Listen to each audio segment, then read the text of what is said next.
Harish brother, ఆధార్ని link చేస్తే Aadhaar ministry కేంద్రం చేతిలోనే ఉంటారు. లాక్ ఓపెన్ చేసి అందరి ఓట్లు వేసి కూడా గెలవచ్చు. అలా కూడా ఛాన్స్ ఉంది కదా, కేవలం నా అనుమానం అంతే అంటావు బ్రదర్. ఆధార్ లింక్ చేస్తే నేను ఓటే అంటారా, వాడే ఓటేసుకోవచ్చా మన తరఫున?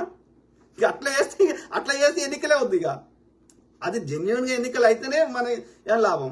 ఇక వాడు మోసం చేయడానికి ఏ అవకాశం ఉన్నా వాడు దాన్ని వాడుకుంటా అంటే ఎన్నికలు ఎందుకు? ఇక చింపేసే రాజ్యాంగము, టైం వేస్ట్ కదా. చాలా దేశాలకు ఇప్పటికి ఎన్నికలు లేవు కదా brother. Firoz Khan, Wahid Shahi Ali, Firoz Khan Nampally, correct brother. John ప్రసాద్కే చెప్పిన బ్రదర్. సో అంత ఈజీ కాదు బ్రదర్. నేను అమెరికాలో ఉన్నంతైతే ఈజీ కాదు. ఓకే, వాళ్ళు ఎన్ని రిక్వెస్ట్లను పెట్టుకొని ఏమన్నా అని అమెరికా ప్రభుత్వం కూడా అంత ఈజీగా చర్యలు తీసుకునే అవకాశం లేదు. ఉన్నా కొట్లాడతాం, ఏం చేస్తాం అమెరికా. కానీ అంత ఈజీ కాదు అమెరికాలో ఉన్నంత. ఎందుకంటే మన యొక్క ఇండియా జ్యూరిడిక్షన్ కింద రాదు, ఆ పరిధిలో రాదు, ఆ చట్ట పరిధిలో రాదు. కాబట్టి ఏం కాదు. ఫేస్బుక్ అనేది అదేం నేను నేరం చేస్తలేం కదా, నేను ముచ్చట చెప్తున్నా కదా, విషయ పరిజ్ఞానం చేస్తున్నా కదా, అదే నేరం కూడా కాదు కదా. ఇండియా చట్టమైనా అమెరికా చట్టమైనా ఏం కాదు. వాహిద్ షా అల్వి, ఈ ఎంఐఎం పార్టీ ఇతర రాష్ట్రాల్లో పోయి పోటీ చేస్తుంది, కానీ జిహెచ్ఎంసీ ఎన్నికల్లో పూర్తిగా పోటీ చేయరు, గెలిచిన స్థానంలో మాత్రమే నిలబడి గెలుస్తారు అంతే. కరెక్ట్. ఎంఐఎం అనేది కేవలం ఒక ఏమంటారు దోసుకుంటుంది తప్ప ఏం చేస్తలేదు. అది ఎవరికి బీజేపీకి వాళ్ళ స్వార్థం చూసుకుంటుంది తప్ప ఏం లేదు అక్కడ. ఓకే, ఆయన కాసిం రిజ్వీ అనేట ఆయన వీళ్ళ శైల పెట్టిపోయిండు పోయేటప్పుడు. ఓకే, వీళ్ళ తాత శైల, ఆయన పేరు ఏదో ఓవైసీ ఉంది, ఆయన పేరు సలావుద్దీన్ ఓవైసీ. వీళ్ళ నాయన అంతకుముందు వాళ్ళ నాయన పేరు ఏదో ఉంది, మర్చిపోయినా. సో అది పరిస్థితి. ఓకే, ఐ కీప్ టాకింగ్, అయిపోయినాయి comments.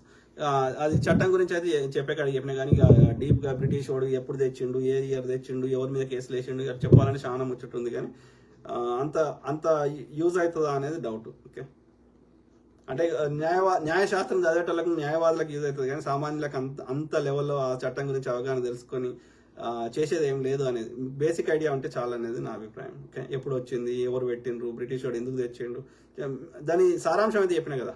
Example, the sedition was made cognisable for the first time during the tenure of Indira Gandhi via 1973 code of criminal procedure. అట్లా చాలా ఉంది, ఒక్కొక్కటి చదివి దాని గురించి చెప్పాలంటే మీకు చాలా టైం అది. నేను ఇంతకుముందు చెప్పిన అనుకుంటా ఇది. The first known registered case under the section was in Calcutta high court, బెంగాల్లో 1891. Queen Empress versus Jogendra Chunder Bose article was published in his Bengali magazine Bangabasi, criticized the age of consent act 1891. ఆ చట్టం గురించి ఆయన పత్రికలో రాసిండంట, ఇది క్రిటిసైజ్ చేస్తూ, అందుకని కేసు పెట్టిరంట. The act was described as forced Europeanisation and a gag on Hindus who are described as legally incapable and prevented from rebelling against the act. ఆ చట్టంకి వ్యతిరేకంగా పోరాటం చేస్తే వాళ్ళ మీద ఈ కేసును వాడినట్టు. The authorities put forth a claim that Bose had incited rebellion. అదే రెబెలియన్ అంటే ఏమంటారు, నిరసన. ఓకే, అదే ఇప్పుడు రెబెలియన్ అంటారు కదా, తిరుగుబాటు. రెబెలియన్ ఇస్ తిరుగుబాటు. In his instructions to the jury, the chief justice William Comer Petheram explained the meaning of disaffection as a feeling contrary to affection, in other words dislike or hatred, and linked it with disobedience towards the government. అంటే వాళ్ళ యొక్క మేము ఒప్పుకోలేదు, మా చట్టాలకు గౌరవించలేదు అని అర్థం. Bose was nevertheless released on bail and the case was dropped. అట్లా స్టార్ట్ అయిందంట. అది ఫస్ట్ కేసు అంట. అంటే నిరసన తెలిపే హక్కును కూడా తీసేయడానికి తెచ్చిన చట్టం బ్రిటిష్ వాడు అని అర్థం ఇది. ఎందుకంటే వాళ్ళ మీద తిరుగుబాటు రావద్దని. ద సెడిషన్ ట్రయల్ ఆఫ్ ఇంకోటి లోకమాన్య తిలక్ అని చెప్పింది. The sedition trial of 1897 against Lokmanya Tilak is historically famous. Tilak, a lawyer by training, was also politically active in support of independence. స్వతంత్రం కోసం కొట్లాడుతుండే. He established and published 2 dailies, Kesari in మరాఠీలో కేసరి అనే పత్రిక, అండ్ మహారాట్టా ఇన్ ఇంగ్లీష్లో మహారాట్టా అనే పేరుతోటి. Both being published from Pune నుంచి పబ్లిష్ అయ్యేదంట Lokmanya Tilak. In 1894 professor R Karkaria presented his paper on the Maratha king Shivaji to the royal Asiatic society in బాంబేలో ఉన్న రాయల్ ఏషియాటిక్ సొసైటీకి మరాఠా కింగ్ శివాజీ గురించి ఒక పేపర్ ప్రచురించిండంట. ఎవరు? ఈ లోకమాన్య తిలక్ అంటే ఆయన. This turned into an annual celebration commemorating the anniversary of Shivaji's coronation. ఆ శివాజీ పండుగ అట్లా స్టార్ట్ అయిందంట, శివాజీని యొక్క ఏమంటారు ఛత్రపతి దాన్ని సెలబ్రేట్ చేసుకోవడం. 3 years later, Tilak published reports on this celebration as the Shivaji's utterances. This essay doubled as an attack on colonial government. Justice Arthur Strachey, who presided over Tilak's case, widened the understanding of section 124A. Under Strachey's definition, the attempt to excite feelings of enmity against the government was also a form of sedition. అది కూడా రాజద్రోహం కింద వస్తుందంట. Tilak was found guilty by the jury and sentence to 18 months of rigorous imprisonment. 18 నెలలు ఆయనకు jail శిక్ష విధించారంట. Tilak again faced charges against sedition for 2 Kesari articles. Kesari అనే ఇంకో పత్రికలో, ఆ మరాఠీ పత్రికలో ఆర్టికల్స్ రాసిండంట. ఏమని? Title the country's misfortune 12th May 1908 and these remedies are not lasting 9th June 1908. ఆ యొక్క 1908లో 2 ఆర్టికల్స్ రాసిండంట. Once again Tilak was found guilty under the newly drafted section 124A and sentence to 6 years of imprisonment in Burma. ఈడుంటే ఇక ఈడు మన బతకనియాడు, ఈ జైల్లో ఉన్నా మళ్ళీ వీళ్ళు నిరసన చెప్తారని బర్మాకు పంపించారంట. దేశద్రోహం, రాజద్రోహం కేసు కింద ఈ 2 ఆర్టికల్ రాసినందుకు బర్మా. అంటే వాళ్ళు బ్రిటిష్ గవర్నమెంట్ ఎంత భయపడి ఎవడు ప్రశ్నిస్తే, ఎవడు ఒక సబ్జెక్ట్ మాట్లాడితే వాళ్ళ మీద ఇట్లాంటి దేశద్రోహం కేసులు పెట్టి అట్లా శిక్షించారు. అంటే అది రాజరిక వ్యవస్థ కదా, అది ప్రజాస్వామ్యం కాదు కదా. బ్రిటిష్ రాని ఏం చెప్తే అదే నడిచింది కదా. So despite the verdict, this trial according to the historian Miti Mukherjee marked a fundamental discursive rupture in the history of empire and paved the way for mass anti-colonial movements under the leadership of Gandhi.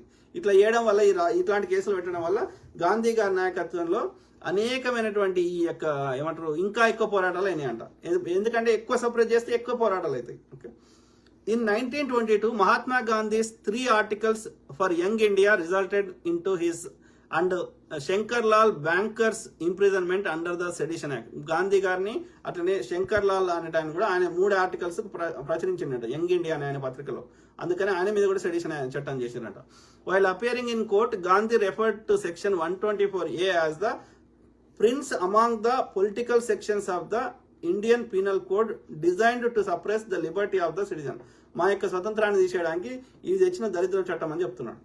Post independence, స్వతంత్రం వచ్చినాక in 1951 the Punjab high court ruled section 124A to be unconstitutional అని చెప్పిందంట Punjab high court. A similar ruling was passed in 1959 by the Allahabad high court which also concluded that it struck at very root for of free speech. Free speech ని ఇది భంగపరుస్తుంది ఇట్లాంటిది, కాబట్టి ఈ చట్టాన్ని కొట్టేయాలని అనేక సార్లు తీర్పులు కూడా వచ్చినాయి.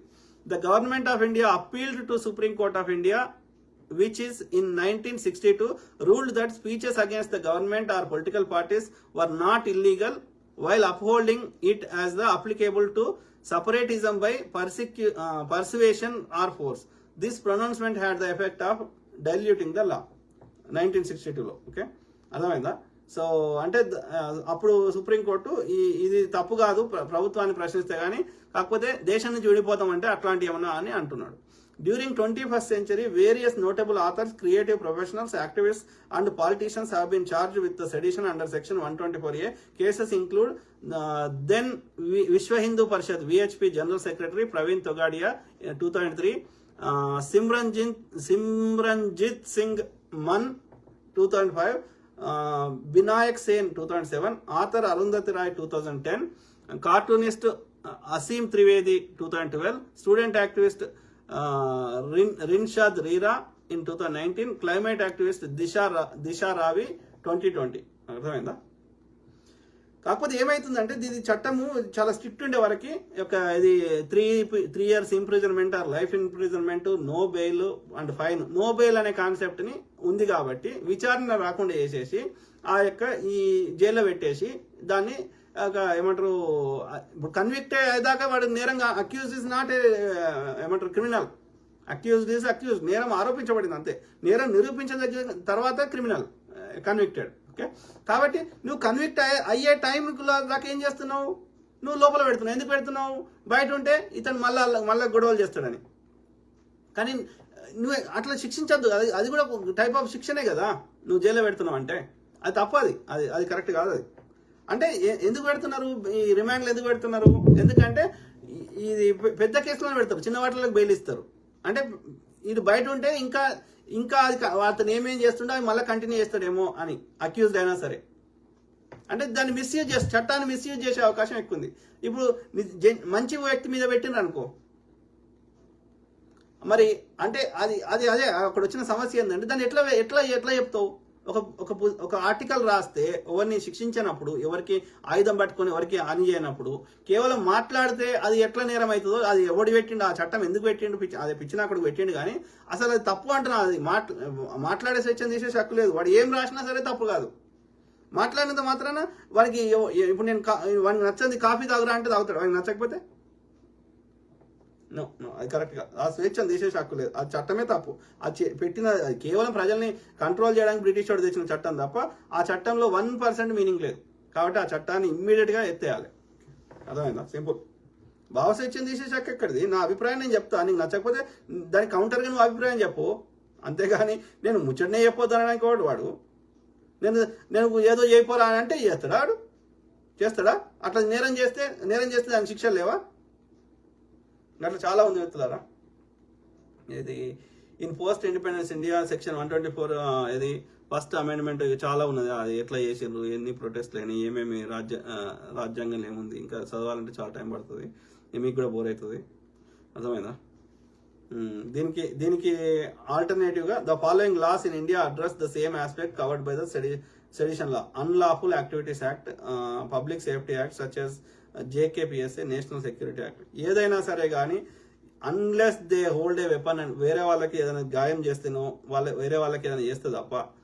ఆల్రెడీ మరి డిఫామేషన్ యాక్ట్లు ఉన్నాయి. అలా కూడా ఈ ఫ్రీడమ్ ఆఫ్ స్పీచ్ లో 19A పాటు 19(2) ఉంది. ఓకే, సో ఆ 2లో ఏముంది? నీకు స్వేచ్ఛ ఉంది కానీ ఈ 7 కండిషన్స్ ఉన్నాయి. సో ఆ కండిషన్స్ కి వ్యతిరేకంగా అయితే డిఫామేషన్ ఏవో ఉన్నాయి, అట్లాంటివి ఉన్నాయి. మరి ఇవన్నీ ఉండగా మళ్ళీ ఈ క్రిమినల్ అఫెన్స్ ఏంది? నేరం చేస్తే చట్టాలు వేరే ఉన్నాయి.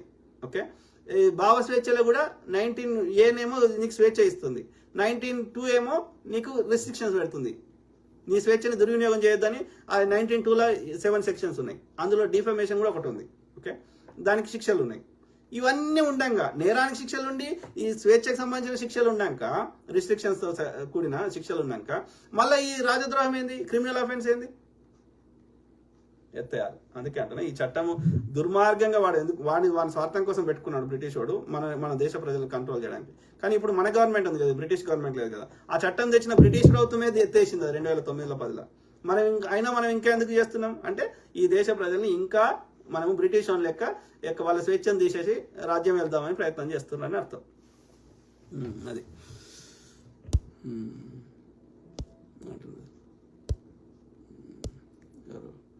సో ఏం చూడు, నీలా ఆధార్ లింక్ చేస్తే చెప్పినప్పుడు వాహిద్ షా ఆల్వి ఈ ఎంఐఎం పార్టీ ఇతర రాష్ట్రాలు కానీ చెప్పినప్పుడు నీలా హరిస్తుంది. ఎంఐఎం ఊపర్ షెర్వాని అందరు RSS కి కాకి చెడ్డి. కరెక్ట్ కదా? నీలా హరిస్తుంది కరెక్ట్.